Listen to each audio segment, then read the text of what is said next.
Hello, mko aje? Hope mko poa. Haki na kuomba usubscribe kwa hii channel na ulike hii video. Thank you. Eddie asharudi Nairobi na first place kushika break ni kwa ofisi ya Naomi. That means Eddie is in the town.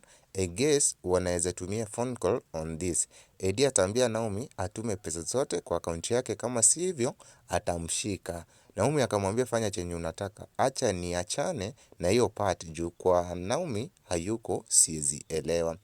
Neema akamwambia akina Tom wanataka kutengeneza cake. Tom wakadhani ni yao, lakini Neema akawaambia ni ya wedding, Sharon anaolewa.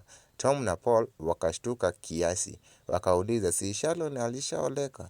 Neema akamwambia wanafanya harusi ingine tena. Sikuwaambia penye wedding inafanyika. Inafanyika kwa farm. Paul akasema kama ni Sharon anafanya harusi, nita make sure hii harusi imekuwa perfect ndiyo Sharon anisahau. Hadi Paul akaanza kudance hapo kando, Neema akiongea na Richard juu alikuwa amemwalika. Hapa maneno ni ngori sana. Eddie alikuja akaongoja Jojo kumuona, she was so excited hadi wakapeana hug ingine kali. I guess hujawahi pewa hug hata na babako juu unamuogopa sana. Anaweza kulima kofi ya kimataifa. Saa hii ndio Eddie anajifanya eti alikuwa anafikiria kuhusu Jojo, yet mimi na wewe tuliona hakuna siku hata moja aliwahi mfikiria. Jojo akamwambia jana Ian alijikojolea baada ya kushika sauti yako, najua hatafurahi kukuona. Yaani Jojo ilikuwa tu lazima useme Ian alijikojolea. Hauna hata haya. Eddie akamwambia nitahakikisha mumesahau kila kitu mlipitia and I will earn your forgiveness. Lakini Jojo akamwambia there is nothing to forgive. You for umemaliza shughuli zako na umerudi. Bound ya mtoto na babake umerudi. That means Jojo na babake walikuwa na strong bond. Msione Jojo ako rude mwanze kumchukia bure. Babake alikuwa amemweka vizuri. The same case na ule kijana wa Salome, alizoeshwa na babake hadi akakosa heshima kwa mamake. The same applies to Jojo. Tupatane sasa wapendanao. Mark and Neema wako matembezi yao huku wakishikana mkono, wengine wakililiana huku Neema ni furaha tu na mapenzi moto moto. Hawa wawili wanapendana, hata Eddie hakuwa anapenda Neema hivi. Hapa wanaona watu wakijiona mayatima wa mapenzi. Mark akaambia Neema nataka tu kuona ukiwa umefurahi na uko na amani pekee. Hadi wakaanza kuitana my love, my honey. Tafadhali mzuie Eddie asikuje karibu na mapenzi haya. Hawa wawili wakaongea mambo ya mapenzi, ndiyo Mark akauliza what if Eddie akuje na watoto. Akaambia mrudiane. Neema alimwambia haezi badilisha decision yake. Najua siezi kupoteza Mark. Wakapeana tumunju, ubaya huu huwa hawaonyeshi hapo. Dad na daughter wana have a conversation. Eddie akamwambia ashanunua nyumba na iko na kila kitu, anataka ikuwe surprise. Eddie akamwambia Jojo atampeleka kwa graduation alafu aende aone mamake. Lakini Jojo alimwambia mom amechange, sio kama yule wa kitambo, na si hiyo pekee. Yule mwanaume Mark ama influence sana. Eddie akamwambia usijali, nimegrow pamoja na mamako, so hakuna mwenye anamjua zaidi kuniliko, nitafanya anipende tena. Kate alifaa kumeet na uncle yake, that's Rari. Alitumia taxi na huyo akaenda. Jojo alikuwa anatafuta taxi juu amechelewa. Eddie akampigia akamuuliza kama mamaka ako kwa farm. Jojo akamwambia yeah ako kwa farm. Na Eddie akamwambia kesho niko na surprise.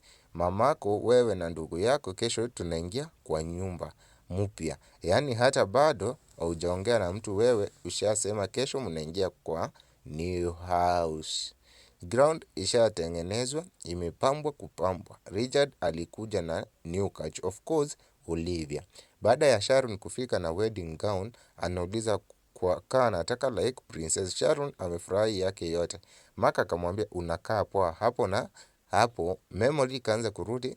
Najua wengi kuna kitu mumesahau, Sharon alikuanga anataka Mark. So venye Mark alimwambia unakaa poa, akakumbuka chenye alimwambianga Mark eti anampenda hata kuliko mtoto wake.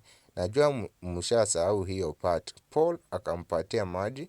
Baada ya kukunywa akauliza Paul, I have guess haumi ama unaumwa kwa sababu unaolewa. Kumbe Dan aliona memory inarudi, akaambia kwa hoteli kutengeneza dawa yenye hataki kuachwa. Mambo imechemuka pole pole. Kwa nini? Kwa sababu Karen ameamua kwenda Nairobi. Ashapack kila kitu na akadeclare the war against Naomi and Eddie, na watalipia kwa kila kitu chenye anapitia. Is about to go down. Kila kitu kinaenda venye ilipangwa huku kwa wedding. Najaribu kuangalia penye pasa ako, lakini mimi naona tu kaa watu wamekaa wawili, Dan na Sharon, Mark na Neema, Richard na Olivia, alafu babu J na Isabel.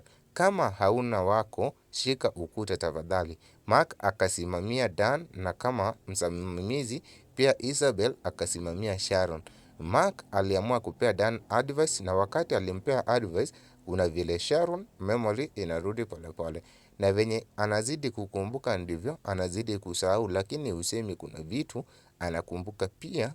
Wakati Isabel anapea Sharon piece of advice, kuna vitu akisema is like Sharon anakumbuka, and that means memory inarudi pole pole. Makosa imetokea kiasi baada ya hawa wawili kupewa advice. Mark akauliza, so that tumewapea advice kama relatives, Sharon unamkubali Dan kama bwanako? Sharon akafikiria kisha akakatisha kichwa kwa ishara ya kukataa. Jaden akitayarisha babake Jojo alifika na akahug Jaden kisha akamwambia niko na good news. Babangu amerudi. Badala Jaden afurahie alikasirika. Jojo akamwambia sasa nimefurahi, finally our family will back together. Jaden akamwambia I am happy for you. Jojo akanotice Jaden hayuko sawa, akamuuliza shida ni nini, lakini Jaden alimwambia tutaongea after ceremony.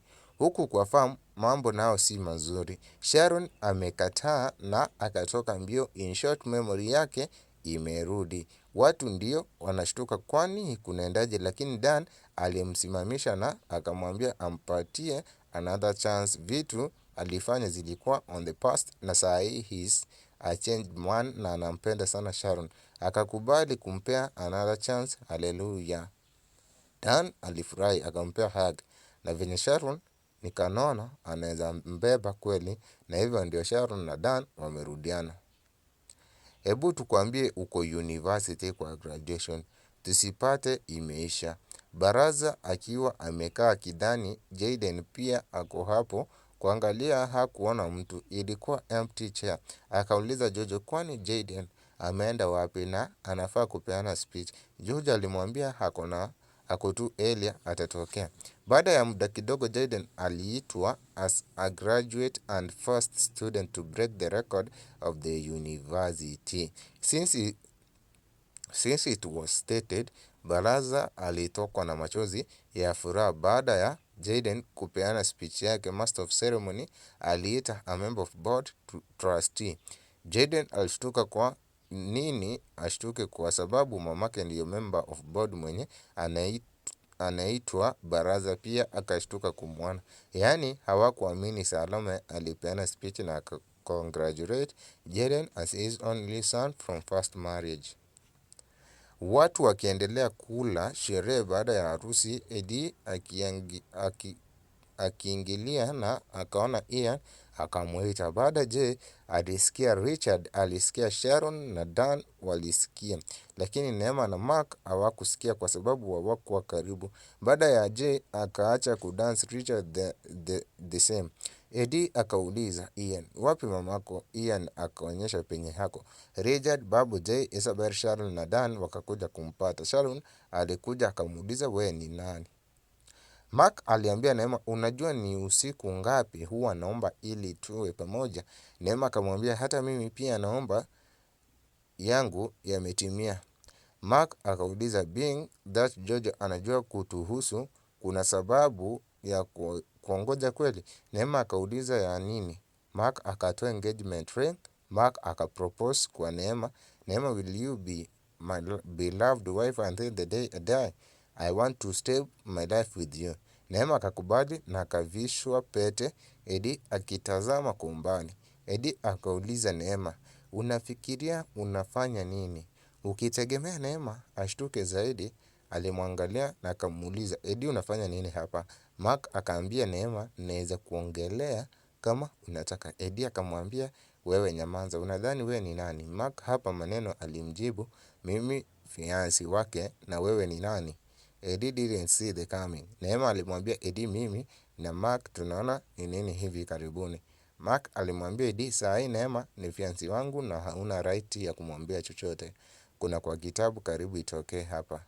Now the war has been declared between the two, Mark and Eddie. Neema akiwa katika kwa sababu Eddie aliambia Neema kuwa wewe bado ni bibi yangu, juu divorce ilikuwa fake. Sasa Neema amechanganyikiwa. Kate naye wakati alikuwa anaongea na Larry aliitwa na kusukumiwa risasi moja. Tutakuja kujua kama alikufa ama alipigwa risasi. Thank you for watching. Make sure you subscribe.